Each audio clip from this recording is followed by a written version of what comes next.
Aujourd'hui, on parle de celui d'extrême droite avec Marine Le Pen, hein, Bardella. C'est un Italien algérien qui n'est pas immigré en France. Il faut qu'ils arrêtent ça. Hein. Je pense que la France et l'Algérie doivent tendre la main et voilà, et discuter ensemble parce que de toute façon, des deux côtés, tous sont des des Algériens franco-algériens. Bref, qu'ils se tendent la main et puis qu'ils discutent. Les Algériens commettent des fautes ici, on les amène vers l'Algérie, ils sont expulsés. Mais vous entendrez rarement les Français qui sont expulsés de l'Algérie vers la France ou même de certains pays africains. Donc ça aussi, c'est à nos États de prendre conscience d'avoir vraiment leur indépendance et affirmer son indépendance et affirmer ses décisions, la prise de ces décisions. Pourquoi on laisse les Français venir faire tout chez nous sans qu'ils ne soient expulsés et quand c'est les nôtres, ils sont immédiatement expulsés. C'est ça le problème. Et ça c'est la faute aux Africains. C'est aux Africains de prendre conscience.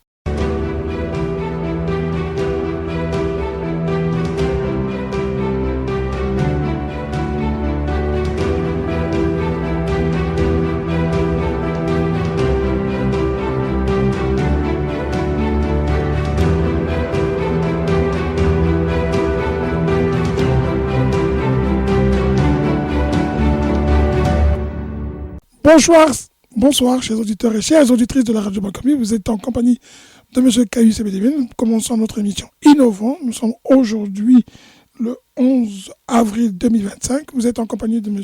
Caius, comme je l'ai dit, l'animateur et fondateur de la radio Bacami. Et vous aurez de l'autre côté de la radio, comme on dit, ou bien en tout cas des réseaux sociaux, Madame Opou. Bonsoir.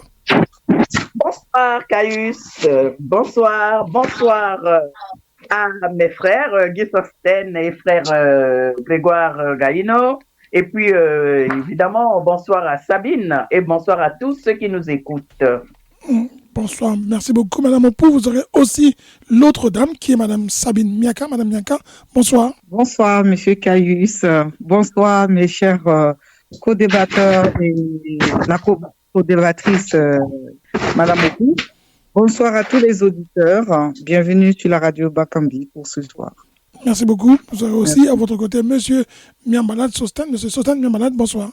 Bonsoir à mes co-débattrices et co-débatteurs. Bonsoir à nos auditrices et auditeurs de la radio Bakambi et bienvenue sur la radio Bakambi. Bonne écoute. Merci. Merci beaucoup. Et pour terminer, vous aurez Monsieur Gaïno, Grégoire. Monsieur Gaïno, bonsoir. Bonsoir, fidèle à son émission. Bonsoir, chers co-débatteurs, co-débattrices. Bonsoir, les auditeurs. Bonsoir, monsieur l'animateur. Et bienvenue sur la radio Bakambi. Merci beaucoup. On va commencer par l'actualité qui est très enrichie. Nous avons des sujets que nous avons retenus, mais on va aussi prendre 2 ou 3 nouveaux sujets. On va commencer par Macron, le président Macron, dans le conflit qui oppose Israël à la Palestine. Le président Macron annonce la probabilité de reconnaître un État palestinien au mois de juin, fureur d'Israël évidemment, et que d'autres pays apparemment soutiennent la cause palestinienne et l'Europe semble être prête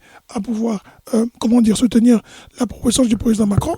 Est-ce que vous pensez que le monde va désormais faire un bloc divisé au sein même du bloc occidental, alors qu'avant on savait que c'était un bloc Est-Ouest, et là on sent qu'au sein de l'OTAN, l'Amérique fait cavalier seul, s'oppose à l'Europe, et au sein de l'Europe, des divisions désormais apparaissent, notamment dans le conflit, palestinien et israélien. Monsieur Miambalat, vous qui suivez l'actualité aussi comme tout le monde, qu'est-ce que vous en pensez? Quelle est votre analyse sur ce sujet? Merci bien. Bon, vous savez, le conflit israélo-palestinien, c'est un conflit qui dure. Depuis, il y a des hauts et des bas. Et la position de la France est lourde. De toutes les façons, s'il faut revenir un peu sur l'histoire, la France a toujours milité ou bien a toujours voulu 2 États voisins, côte à côte. Israël et la Palestine de l'autre. J'ai des accords même depuis les Shimon Peres, les Moshe Dayan, je crois que la France, les Chirac ont toujours milité pour un État palestinien. Donc Macron n'a fait que suivre ses prédécesseurs, en tout cas de mon point de vue. C'est une bonne chose. Il faut 2 États pour que la guerre entre Israël et la Palestine puisse finir. Et Hamas, le Hamas doit être dissous pour que les choses reviennent à la normale. Bon, un peu à la normale, deux États voisins. C'est le souhait de tout le monde, en tout cas, de la quasi-totalité de la communauté européenne. Merci beaucoup. Oui, allez-y. Moi, enfin, pour continuer sur ce que le camarade Sosten dit, moi, je pense que ce conflit-là, ça fait tellement d'années que ça dure, de nombreuses années, mais aujourd'hui, enfin, jusque-là, il n'y a pas de résolution de ce conflit, justement parce que le monde est divisé, les gens, ils sont partagés. Aujourd'hui, que la France émette, en tout cas, l'intention de reconnaître un État palestinien, c'est une très bonne chose. D'ailleurs, il y a pas mal de pays qui reconnaissent comment on appelle cet État-là, enfin, qui reconnaissent l'État palestinien. Il me semble qu'il y en a 147, un truc comme ça, 147 pays déjà qui reconnaissent que la Palestine est un État à part entière. Donc, à un moment donné, il faut que les grandes puissances se positionnent pour que ce conflit s'arrête. Mais malheureusement, est-ce qu'il va s'arrêter? Parce que quand on voit les États-Unis et quand on voit les États-Unis qui ne veulent pas reconnaître, enfin, qui ne reconnaissent pas l'État palestinien, qui soutient Israël, mais où est-ce que, enfin, moi, je sais pas à quand la fin de ce conflit? Parce que aujourd'hui, le monde est partagé sur ce conflit-là. Il y a deux blocs. Il y en a qui veulent pas, qui ne reconnaissent pas l'État palestinien, et il y en a qui reconnaissent, qui soutiennent Israël contre le fait qu'ils bombardent la Palestine. Mais où on va aller? Est-ce qu'il aura la fin de ce conflit? Est-ce que même la France, admettons, c'est un grand pas que la France fait pour dire que elle va reconnaître d'ici, je crois, le mois prochain ou quel mois là, elle va reconnaître l'État palestinien. Oui, mais est-ce que ça va signer la fin de ce conflit? Il y a quand même des milliers de personnes qui meurent depuis des années. Qu'est-ce que la solution, c'est où? Est-ce que la solution, c'est que tout le monde entier reconnaisse, ou alors la solution, c'est qu'un certain nombre de pays reconnaissent, ou la solution, c'est simplement que les grandes puissances reconnaissent l'État palestinien, reconnaissent la Palestine comme un État pour que la guerre s'arrête? Qu'est-ce qu'il faut faire? Qu'est-ce qu'il faut faire? Voilà, c'est un peu ce que j'ai voulu dire. Comment? Rabin serait mort pour rien. Que c'était le rêve même du Rabin. Même s'il était de la droite, lui prônait quand même l'existence de deux États. Je crois que c'est ce qui a coûté De qui il s'agit? Vous avez dit qui? Isaac Rabin. L'ancien Premier ministre, celui qui a été remplacé par Simone Peres. Oui, mais... Il a été tué par un extrémiste israélien, par un jeune colon israélien. Oui. Mais parce qu'il prônait d'un État. D'accord. Est-ce que vous pensez que c'est... Madame Miaka, excusez-moi, je vous poserai la question à vous, monsieur, et les autres vont intervenir aussi. Est-ce que vous pensez là, que quand vous dites ça, la France et les autres États qui veulent reconnaître l'État d'Israël ont déjà défini les limites de ce que c'est que l'État israélien, l'État palestinien? Est-ce qu'il y a les frontières? Parce qu'il faut définir les frontières. Mais je pense que les frontières sont déjà même... En fait, elles sont connues déjà, les frontières, depuis très longtemps. La Palestine, ce qu'elle a délimité comme ses frontières, c'est connu. Mais justement, c'est connu. Les gens refusent de reconnaître que cette partie est palestinienne. Enfin, c'est parce qu'ils refusent de reconnaître ces limites qui ont été imposées. La partie que la Palestine réclame comme un État, tout ça, c'est pas reconnu par Israël, ni par les personnes qui les soutiennent. C'est pour ça, aujourd'hui, il y a la guerre. Donc, je pense que les limites, là, ils les connaissent déjà. Ils connaissent les limites. Mais la question qu'il faut poser, c'est si ils s'engagent, si ils reconnaissent la Palestine comme un État, ça veut dire que ils s'engagent à reconnaître aussi les limites qui ont été depuis longtemps mises par la Palestine comme étant la leur. Est-ce que, parce que ces limites-là, Israël ne les respecte pas. Israël ne veut pas, pour eux, Israël, ces parties-là appartiennent à Israël. L'Israël ne veut pas de ces limites-là, les réclame. Donc, s'ils reconnaissent la Palestine comme État palestinien, est-ce que c'est pour autant, ils vont reconnaître la limite de l'État palestinien, qu'elle commence là ou qu'elle finit là? C'est ça, c'est la question qu'il faut se poser, parce que les limites sont déjà connues. Sauf qu'elles ne sont pas respectées, elles ne veulent pas être reconnues. D'accord. On va écouter M. Gaïno. On va écouter M. Gaïno, après Mme Okou. Monsieur Gaïno, est-ce que le pas ou le bond que veut faire M. Macron, c'est une forme vraiment d'aller vers la reconnaissance d'un État, ou c'est plutôt mettre, comment dire, sur la table, comme dit Mme Sabine et M. Miambalat, une proposition pour dire stop, on doit arriver à une conclusion. Ça peut pas être ad vitam aeternam, ce conflit qui dure depuis des décennies et des décennies. Oui, mais il faut d'abord savoir que la reconnaissance d'un État, c'est tout simplement le fait que le peuple a le droit de réclamer la souveraineté. Et donc, sur l'ensemble de son territoire, j'entends. Et donc, en ce moment-là, le peuple détient un droit de justice et de porter des accusations comme crimes de l'humanité, contre l'humanité et de crimes de guerre. Donc, lorsque M. Macron veut reconnaître la Palestine comme étant un État, ça veut dire que la Palestine pourra, en ce moment-là, avoir droit de porter plainte contre Israël pour crimes contre l'humanité. Voilà ce que ça veut dire. Mais il faut aussi nuancer cela parce que Mme Sabine l'a dit, il y a 147 États qui reconnaissent la Palestine comme un État. Donc, si la France ajoute, ça va faire 148. Les nations qui ne reconnaissent pas la majorité, ce sont les pays de l'Amérique latine, surtout l'Amérique du Nord, pardon.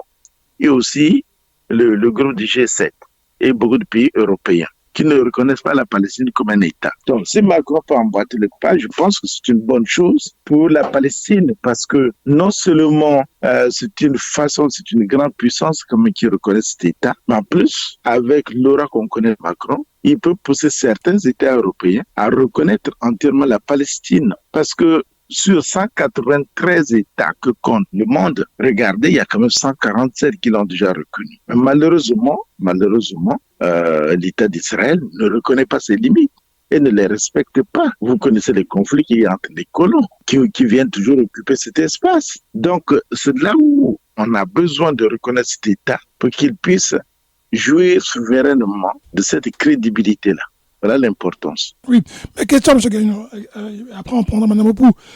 Il y a peut-être 147 États et peut-être un 148e qui est la France, mais il y a 5 États qui ont un droit de veto à l'ONU et leur voix compte beaucoup plus que 148 États ou 193 États. Sur les 5 États qui ont le droit de veto, il n'y a qu'un pays qui dit « moi je reconnais ». Même la Russie ne le dit pas. Justement, c'est le groupe de G7 qui ne reconnaît pas. Or, justement, il faut que ce groupe-là, c'est pour ça que l'ONU, c'est une institution qui est à revoir.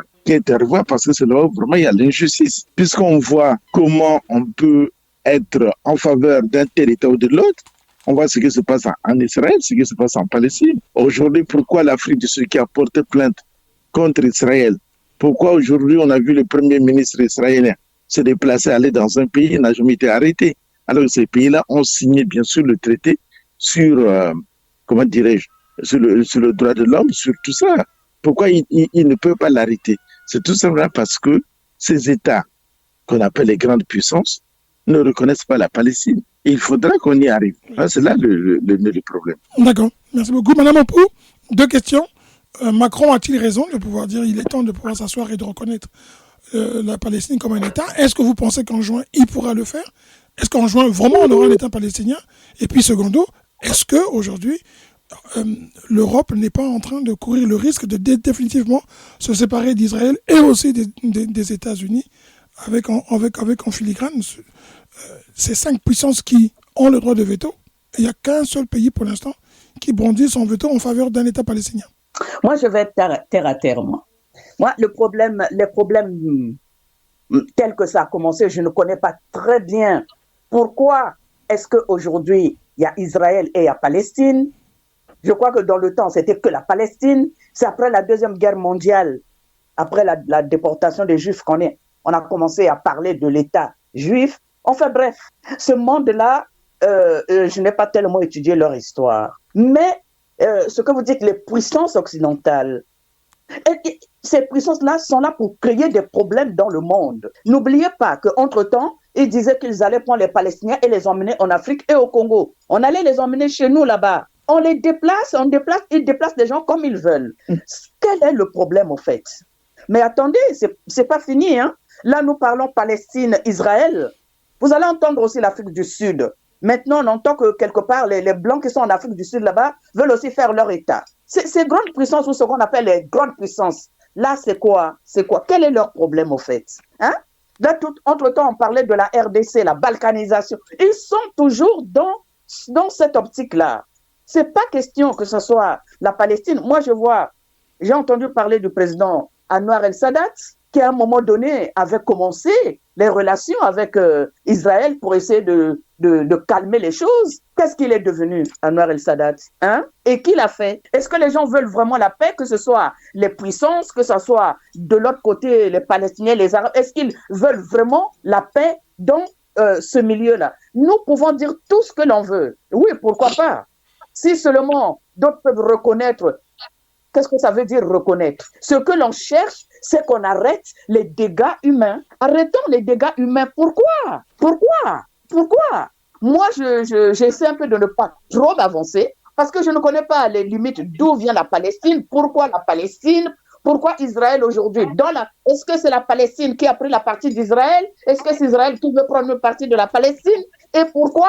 Moi, je suis terre à terre. Hein. Aujourd'hui, si la France peut déjà reconnaître l'État palestinien, c'est déjà un pas et je crois que la paix dans cette région ne pourra être véritablement établie que lorsque le groupe G7 et certains pays européens vont reconnaître qu'il existe un État, l'État qui est attribué à la Palestine. Sans ça, il n'y aura jamais de paix. Frère Gaïno, je voulais juste te poser une question. Quel est entre Israël et la Palestine? Quel est l'État qui existait avant? Est-ce que les deux ont toujours cohabité? Ou bien il y a un qui est arrivé après?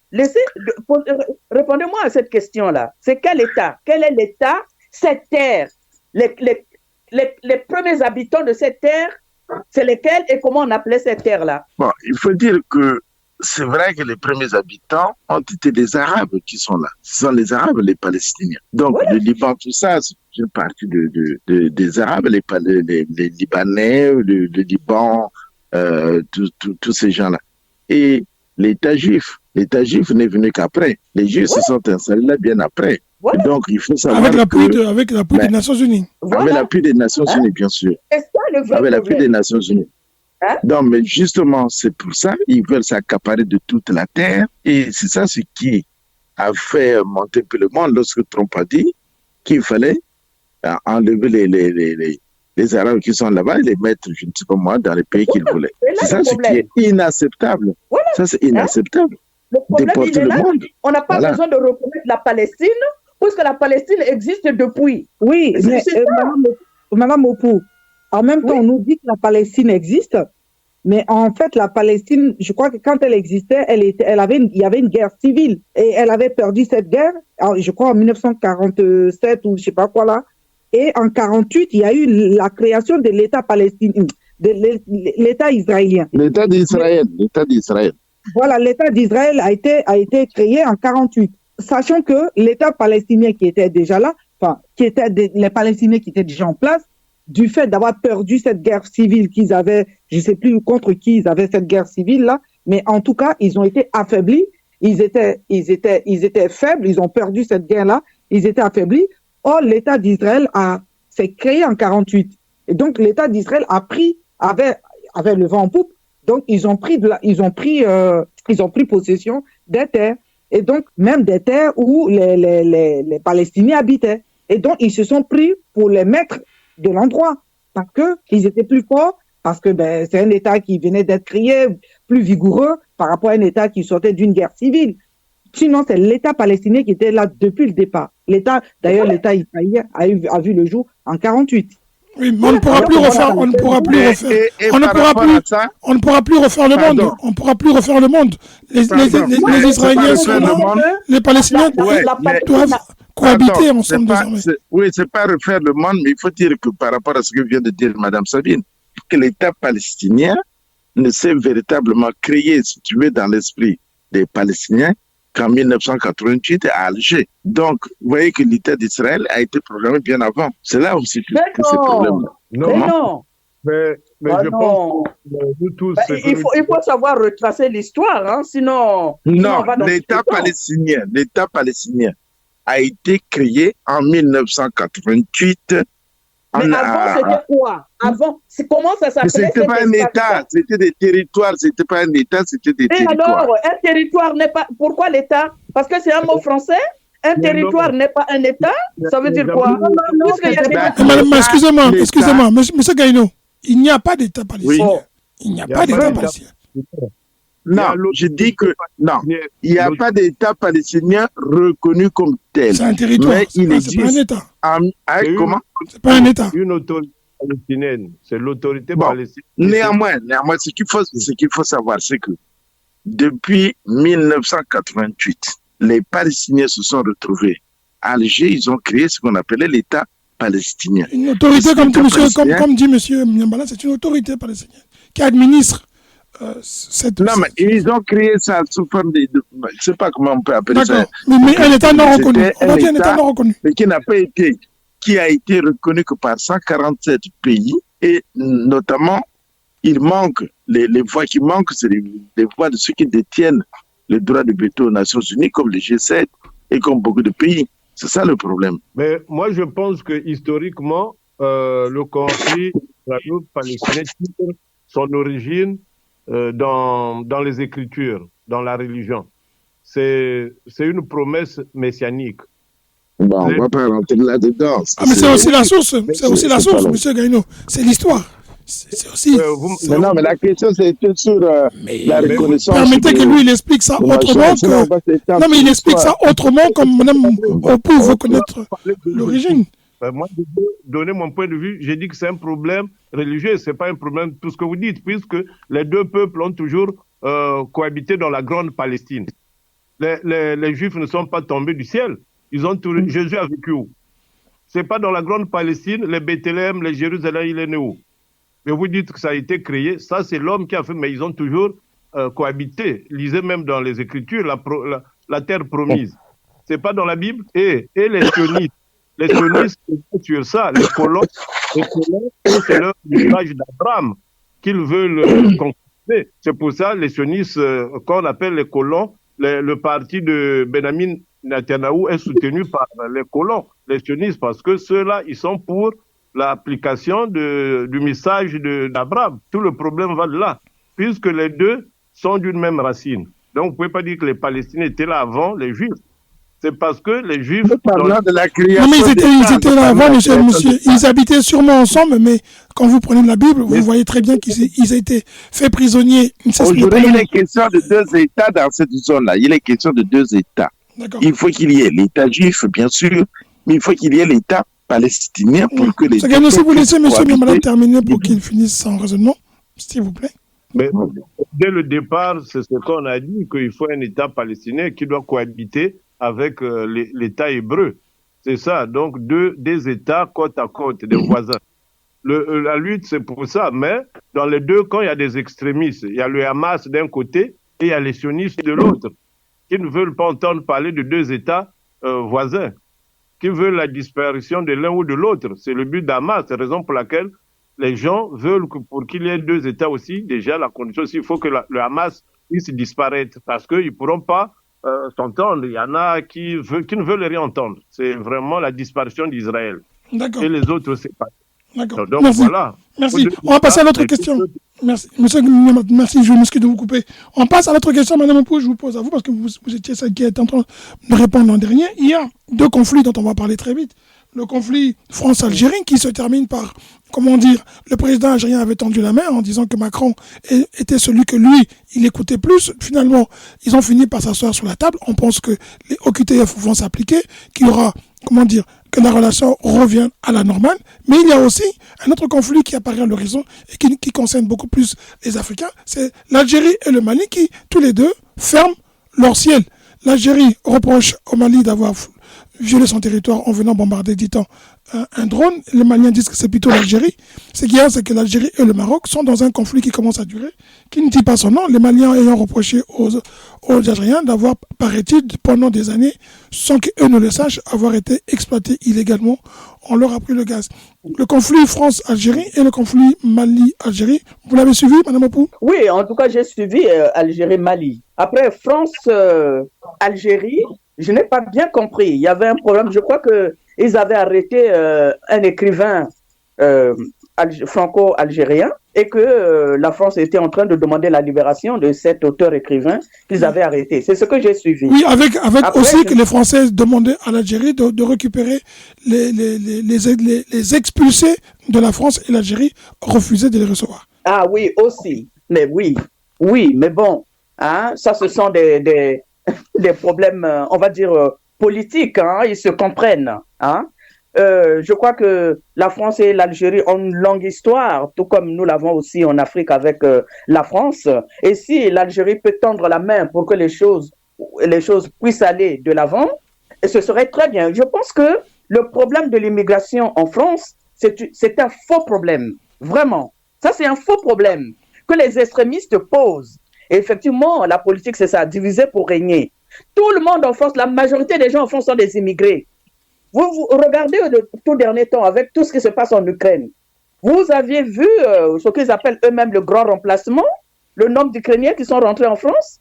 D'ailleurs, on leur donne la nationalité directement. Hein. Dans quelques années, là, nous aurons un président ukrainien.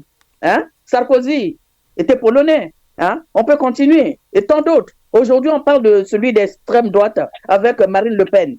Hein? Bardella. C'est un Italien algérien qui n'est pas immigré en France. Il faut qu'ils arrêtent ça. Hein? Je pense que la France et l'Algérie doivent tendre la main et voilà, et discuter ensemble parce que de toute façon, des deux côtés, tous sont des Algériens franco-algériens. Bref, qu'ils se tendent la main et puis qu'ils discutent. Ça, c'est très bien. Par contre, l'Algérie et le Mali. Le Mali et l'Algérie, ils ont aussi, c'est des deux pays qui ont une longue histoire.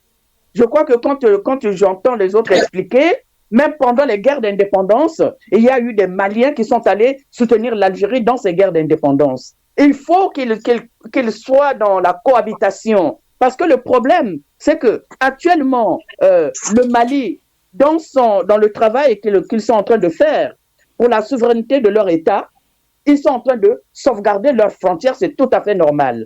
Et quelque part, l'Algérie était impliquée dans tout ça. Il faut que l'Algérie s'arrête aussi. C'est quoi ces provocations-là? Hein? Il faut arrêter de provoquer les autres. Il faut qu'ils se mettent aussi ensemble. Ils ont la même frontière. L'Algérie, comment on appelle ça? Je ne connais pas tous leurs problèmes. On n'a pas besoin de déballer tous leurs problèmes qu'ils connaissent, qu'ils se donnent la main. Le Mali a besoin de sécuriser ses frontières et c'est tout à fait normal. Et l'Algérie n'a pas à faire de provocations contre le Mali. C'est quoi là? Hein? Si j'avais quelque chose à dire. Merci beaucoup. M. Gaïno, le conflit Mali-Algérie. Oui. Et puis l'Algérie avec la France? Oui, bon, c'est un peu tout ce qu'on a dit. Hein. Il y a eu ce drone qui a été abattu et effectivement, cela a déplu à l'État malien, ce qui est tout à fait normal. Vous savez, il y a des terroristes qui sont là-bas, donc qui sèment la terreur, surtout au niveau des paysans. Et je crois que la paix serait plutôt une bonne chose.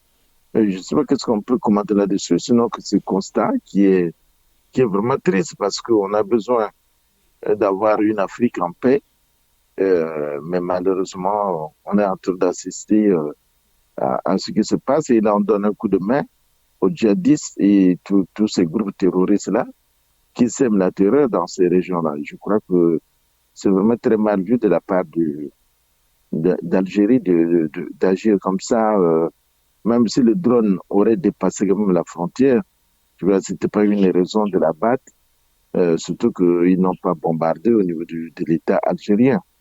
Donc voilà, et je crois que c'est quand même une façon de faire qui montre quand même la complicité ou l'implication de l'Algérie dans ce qui se passe au Mali. Puisqu'on sait que ces djihadistes-là, ils avaient fui tous vers le Mali, vers l'Algérie. Alors pourquoi protéger ces djihadistes? Ce sont des raisons politiques qu'on pourrait prendre du temps à étayer tout ça. D'accord. On est au QTF que la France expulse. Est-ce que la France a choisi, comme on le dit, hein, c'est une discrimination choisie. On prend ce qui est bon, ce qui est mauvais, on renvoie chez vous. Quand un Algérien qui vient, qui a 18 ans et qui commet un crime, il est renvoyé. Mais quand il a 3 ans, 4 ans, 5 ans, quand il est encore trop jeune, il est le bienvenu en France. Mais quand il commet un acte, il est expulsé.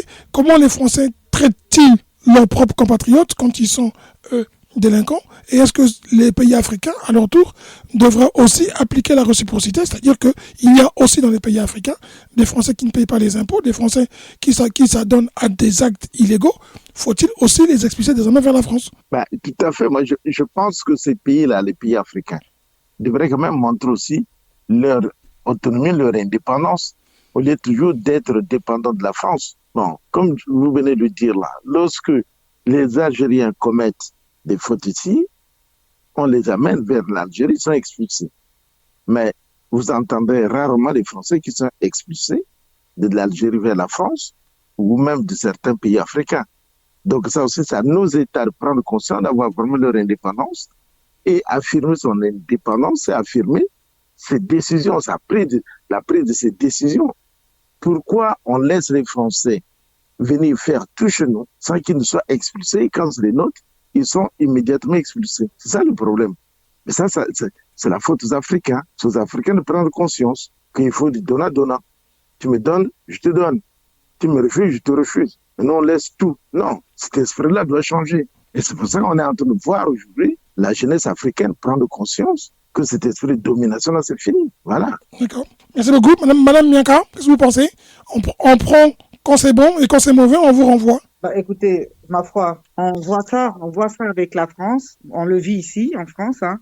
Quand c'est pas bon, la France demande au pays d'origine, hein, quand bien même que la personne serait française, on demande au pays d'origine de récupérer la brebis galeuse parce qu'ils en veulent pas.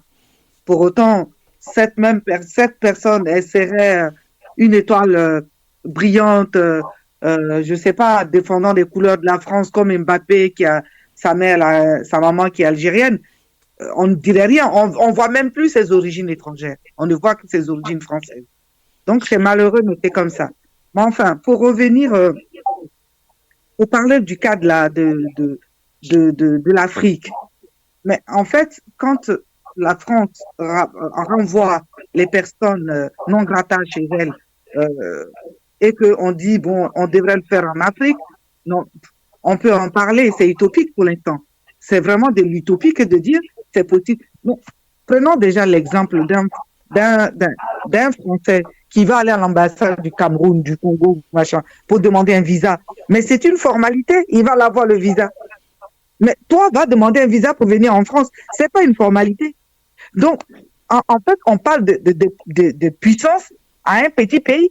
Comment un pays comme la Côte d'Ivoire, le Cameroun, le Congo peut dire que tel Français a commis des actes de pédophilie, sachant qu'il y en a eu pas mal qui commettent partout. Hein, il y a qu'à regarder dans la religion pour beaucoup de... Moi, je connais le cas du Congo parce que j'ai eu des amis congolais qui ont été prêtres, qui ont fait l'école de prêtrise au Congo, qui ont été victimes de tout ça. Comment un pays comme le Congo peut dire, bon, tel prêtre... il a fait de la pédophilie, on le renvoie. Ils n'ont pas le cran qui va le faire, qui va prendre les décisions de renvoyer un Français chez lui parce qu'il a mal agi contre le pays. Qui va prendre cette décision? Parce que celui qui a la tête, le président lui-même, il est là pour les intérêts de cette France-là. Il a peur que cette France-là ne le supporte pas, enfin, ne le ménage pas, ne soit pas, ne l'aide pas à rester au pouvoir éternellement. Donc, qui va prendre cette décision? C'est pas possible qu'en Afrique, il y ait cette décision-là. C'est en cela qu'il faut travailler. Il faut travailler pour décoloniser les mentalités, surtout les mentalités de nos jeunes, de la nouvelle génération, parce que la vague des Sassou, c'est fini ça. On peut pas décoloniser ça. C'est déjà ancré, c'est bloqué, c'est calé, tout c'est bouclé. Mais la nouvelle génération, il faudrait qu'on revoie nos mentalités. Hein, l'esprit le sentiment d'infériorité qu'on nourrit vis-à-vis du blanc, il faudrait que ça soit qu'on l'élimine parce qu'on est comme eux, on est des égaux, on est aussi intelligents, c'est-à-dire tout ce qu'on retrouve chez nous comme être humain qui est intelligent, qui peut voler, qui peut tuer, on en retrouve ici. Donc on est égaux, ils ne peuvent pas être supérieurs à nous. Donc c'est à nous de faire le travail. De changer les mentalités, de conscientiser les jeunes, la nouvelle génération, d'apporter des solutions aux problèmes. Mais en tout cas, il n'est pas possible à l'heure d'aujourd'hui qu'un pays africain dise à la France, on rapatrie un de vos compatriotes parce que il n'a pas bien agi avec le pays. Ça m'étonnerait. Mais on doit travailler ça. Ça devrait se faire. Ça devrait se faire. Ça s'est fait. On a vu au Mali. Les 3 pays de l'AES, on les a vus. Hein. On les a vus. Le Mali a fait ça. Le Mali a fait partie, l'ambassade. Le Mali a demandé, justement, quand il y a eu ce problème-là, et la France a demandé à l'ambassadeur du Mali, oui, je crois que c'est le Mali, de partir. Le Niger. Ça peut se faire. Le Niger, pardon, voilà, c'est le Niger. Ça peut se faire. Mais les 3 pays ont été les premiers à faire dégager l'armée française dans leur pays. Mais justement, c'est pour dire il faut avoir du cran. Et on voit, même les autres pays ont peur. Ils ont peur même du cran que les 3 pays ont eu. Le cran qu'ils ont eu à faire dégager l'armée française. Le cran qu'ils ont eu à s'opposer, à parler au président Macron de demander à respecter leur souveraineté. Même les autres pays ont peur. Parce qu'ils n'ont pas le cran. Parce que pour eux, c'est pas possible de parler comme ça à la France et de rester en vie le lendemain. Oh, ça peut se faire. La preuve. Le Niger l'a fait. La preuve aujourd'hui, on a les pays du Sahel qui se positionnent, qui crient haut et fort que vous n'êtes pas supérieurs à nous, on n'est pas des plus malheureux, on n'est pas les plus vilains, on n'est pas les plus pauvres. Et on peut nous-mêmes exploiter nos richesses et les transformer. Et ça peut se faire, mais il faut du courage, il faut du cran. Et ça, ce cran-là, il faudrait qu'on l'ait. C'est ce que j'avais à dire. Merci. Monsieur Pierre Malat, la crise malienne avec l'Algérie, les deux ont fermé leur ciel, terminé. Aucun avion ne passe sur le ciel de l'autre à destination de l'un ou de l'autre pays. Et puis, la crise entre l'Algérie et la France, qui semble désormais avoir trouvé une solution. OQTF, tant que l'Algérie n'avait pas accepté, la France n'était pas d'accord. Mais les OQTF, c'est toujours les brebis galeuses dont on ne veut plus et qu'on renvoie dans le pays d'origine. Vous avez été né français, mais vous avez une origine. Vous avez sur votre tête une épée de Damoclès qui peut faire que si jamais vous dérapez un jour, vous êtes renvoyé chez vous. Il y a une note qui a été annulée par le Conseil d'État, qui circulait en France, où, dit-on, les renseignements généraux ou la police avaient demandé aux préfectures de leur donner la liste des Français, ou plutôt des étrangers, en situation régulière, mais qui avaient eu un problème avec la justice. Ce qui est complètement illégal. C'est bien, Malat. Merci bien. Effectivement, vous savez que la France, quand elle veut te nuire, elle utilise le gros moyen, elle veut tout faire. Mais cette crise avec le Mali, l'Algérie et la France, que je qualifierais de crise triangulaire. C'est des crises qui durent entre l'Algérie, la France et le Mali. C'est une relation de transitivité, puisque dans cette relation, il y aura un grand perdant. Mais je vois que la complicité entre l'Algérie et la France, malgré les crises, ils sont complices. Il ne faudrait pas qu'on se fie à l'apparence, à ce qu'on voit à la télé. L'Algérie et la France sont bien liés économiquement et sur tout le plan, il y a beaucoup de Français algériens. Donc, c'est une relation séculaire. Mais cela étant, le perdant sera, je répète, le Mali, parce que l'Algérie est fâchée du fait que le Mali a découvert que l'Algérie fonctionnait ses richesses, son pétrole. Et en complicité avec la France, ils se partageaient les dividendes, les bénéfices avec la France. Mais donc, ce commerce disputé, les Maliens, notamment Assimi Goïta, l'a découvert et l'Algérie n'a jamais apprécié ce geste-là, raison pour laquelle même des escarmouches de la part de l'Algérie, c'est de la provocation. Et je crois qu'il y a la main noire de la France qui est derrière pour essayer de créer une instabilité dans la zone en passant par l'Algérie. Parce que si l'Algérie déstabilise le Mali, c'est l'AES qui est presque le projet de l'AES qui est à terre. Donc la France n'a jamais digéré jamais la création de l'AES. Ils feront tout pour vouloir déstabiliser la zone et cette fois-ci, ils passeront toujours par leur allié naturel et l'Algérie dans la zone. Même s'il y a des conflits du Front Polisario avec le Maroc, ça c'est des conflits éphémères. Mais ils veulent reconquérir l'AES par le Mali, qui est plus proche de l'Algérie. Donc, C'est ce que je pense. Vous rejoignez dans cette analyse l'ancien Premier ministre Choguel, qui dit que ne vous trompez pas, ce qui s'est passé entre la France et l'Algérie, c'est tout autre chose. Ils ont signé des accords en défaveur du Mali. Il y a eu cet accord qui ne dit pas son nom, mais en tout cas l'Algérie et la France, comme vous le dites, ont signé un accord qui va les lier pour pouvoir avoir le contrôle d'une partie, surtout du nord de l'Algérie, parce que l'Algérie, plutôt du Mali, et le Choguel disait qu'il faut bien regarder, c'est une forme de distraction, ce qui s'est passé. Le Mali était l'un des enjeux. Merci beaucoup, ça nous permet de faire la transition sur l'autre sujet pour aller très vite, qui est la RDC. On va aller très vite, on l'a vu, Tshisekedi était parti à Doha, ensuite le M23 a été reçu à Doha, et aujourd'hui, on apprend que le président Kabila annonce son retour. Est-ce dire qu'à Doha, les nouvelles vont tomber bientôt pour que Kabila se précipite très vite, ou est-ce que Kabila rentre parce que Tshisekedi serait en train de former un gouvernement d'union nationale? Monsieur Ngaïno, vous qui êtes politologue, qu'est-ce que cela vous inspire, ce remue-ménage, le M23 reçu pratiquement à égal avec Tshisekedi à Doha, et puis le président Kabila qui dit que je rentre, mais il annonce qu'il rentrera par Ngoma, ville contrôlée par les rebelles.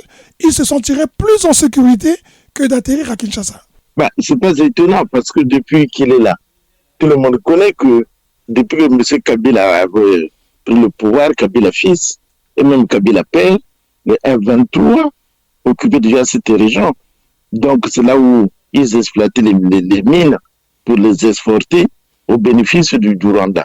Donc ce qui se passe aujourd'hui, c'est vraiment ce qui était là, ce qui existait déjà, qui est mis à découvert par le comportement aujourd'hui de cette zone qui est occupée. On voit comment il préfère rentrer par là parce qu'il a la sécurité, et c'est pas étonnant.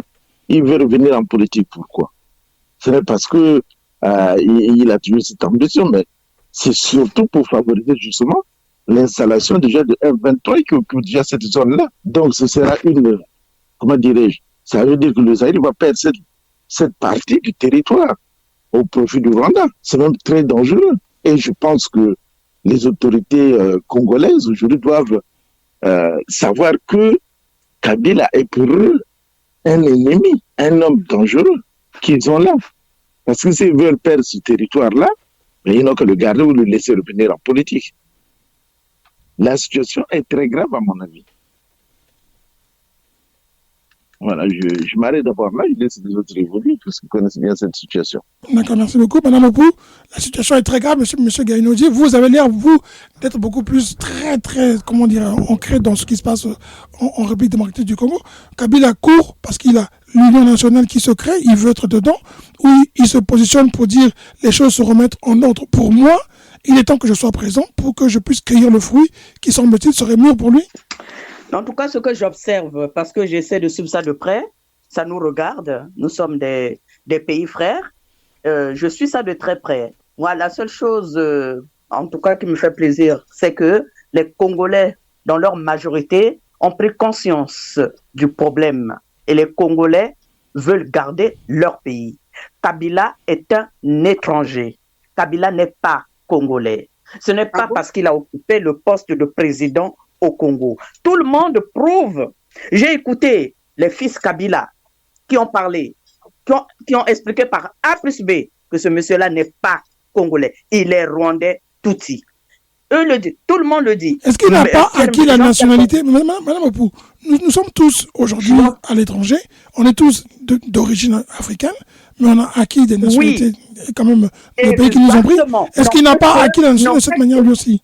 N'empêche que chacun de nous a ses origines. Tout à l'heure, j'ai parlé du président Sarkozy, qui avait des origines. Ça se fait. Il a occupé un poste présidentiel. Il faut qu'il remercie les Congolais pour lui avoir donné cette chance. 18 ans, ça lui suffit pas? Ça lui suffit pas? Il a besoin vraiment des millions de morts congolais, marcher sur des millions de morts congolais pour avoir un poste ministériel. Il a été président. Mais attendez, vous donnez du poids à cette personne. C'est un rebelle. Et les rebelles, il faut les mettre. Vous savez, il y a un problème avec le français. Moi, j'ai toujours dit, en France, vous voyez, pendant la Deuxième Guerre mondiale, ici en France, on a eu des résistants Mais quand chez les autres, il y a des résistants, on les appelle. Toi, quand tu deviens résistant chez toi, et tu te bats pour la résistance, pour défendre ton pays, on va t'appeler rebelle. Regardez les gens, les présidents du Mali, du Burkina Faso, du Niger, on les appelle des putschistes. Si c'était chez eux, on allait les appeler les résistants. Donc le français est très difficile. Les M23 et autres ne sont que des rebelles, point à la ligne. Et il va falloir que le président Tshisekedi continue à faire le travail à sa manière, vraiment, à sa manière. Mais ces gens-là, il n'a pas à les considérer comme des personnes avec lesquelles il faut construire, il faut faire, comment on appelle ça déjà, un gouvernement de je ne sais pas quoi, de l'union. Quelle union? Mais écoute, mais voyez les massacres qu'ils sont en train de faire. Quelle union? Kabila doit laisser le Congo tranquille. On lui a donné sa chance. Il s'est enrichi comme il pouvait. Qu'il reparte avec Kagame là-bas, aller construire leur Rwanda là-bas, qui nous laisse tranquilles. Vous savez, les Rwandais n'aiment pas les Bantous que nous sommes. Dites-on que eux, ce sont les je ne sais pas quoi là. Hein? Les Tutsis ne sont pas des Bantous. Eh bien, nous, on n'a pas besoin de Tutsis chez nous, chez les Bantous. Qu'ils nous laissent tranquilles. Nos terres nous appartiennent. Ni Kabila, ni Kagame. On n'en a pas besoin. Ils viennent à Goma, ils viennent provoquer en plus. Attendez, nous les Bantous, nous sommes quoi là? Arrêtons ça. Vraiment, hein? Ça fait pitié, nous les Bantous, on est les derniers. Un petit pays comme le Rwanda est en train de malmener un grand pays comme le Congo. Il faut arrêter. Il faut même arrêter de tirer un trait sur ce Kabila là. Si on pouvait parler de quelqu'un, on parlerait de Nanga qui est un Congolais à 100%. Parce que lui, on dirait, ben voilà, c'est un rebelle congolais. Mais lui aussi, il faut qu'il se rende compte qu'il y a des massacres de ses frères et sœurs. Je ne sais pas si vous avez suivi l'assassinat d'un jeune enfin, c'est très, très difficile à dire des choses comme ça. Mais bon, hein, de toute façon, ils assassinent les enfants tous les jours. Non, arrêtons ces massacres. Pourquoi? On n'en a pas besoin. 18 ans, ça lui a suivi. Merci, madame. On va écouter M. Miamalat. M. Miamalat, est-ce que vous pensez que le retour du président Tshisekedi, c'est le président Kabila, c'est parce qu'il se précipite suite à ce qui s'est passé à Doha, qu'il a peut-être, de par ce qu'on pense, qu'il est pro-rwandais, donc le Rwanda lui a sûrement dit, il est temps que tu rentres parce que les choses vont s'aligner, les étoiles vont s'aligner pour toi. M. Miamalat, vous avez coupé le micro. Merci bien.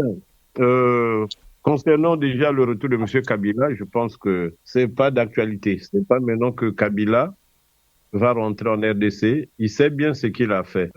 Et puis tout le monde sait, tous les Congolais savent qu'il n'est pas Congolais, ni de naissance, ni il n'a pas acquis la nationalité d'une façon correcte. Bref, et là, il a été quand même 18 ans président. Mais je ne sais pas pourquoi on parle d'un gouvernement d'union nationale dans un État là où c'est une crise exogène. Le conflit est d'abord étranger. C'est le Rwanda qui a agressé la RDC. On va faire un gouvernement national avec les supplétifs du Rwanda ou bien avec les Rwandais. C'est créer une crise dans une crise. Je crois que la solution devrait être, c'est Kagame, comme on a toujours dit, retirer ses militaires et laisser les Congolais résoudre leur crise interne. Ils n'ont pas à se misser. Une crise qui entraîne un tiers dans le conflit. Un État souverain ne fonctionne pas comme ça. Donc, je pense que même le gouvernement de l'Union nationale ne va pas marcher. Lesquels seront au gouvernement? On va prendre qui? On va laisser qui? On ajoute Nanga, les partis traditionnels de Fayoulou, Katumbi. Ceux-là, ils seront pris au même titre que les rebelles. Mais là, c'est donc donner du pain béni à toutes les rébellions. Chaque fois que quelqu'un aura des ambitions politiques, il crée une rébellion et puis il demande un gouvernement d'union nationale.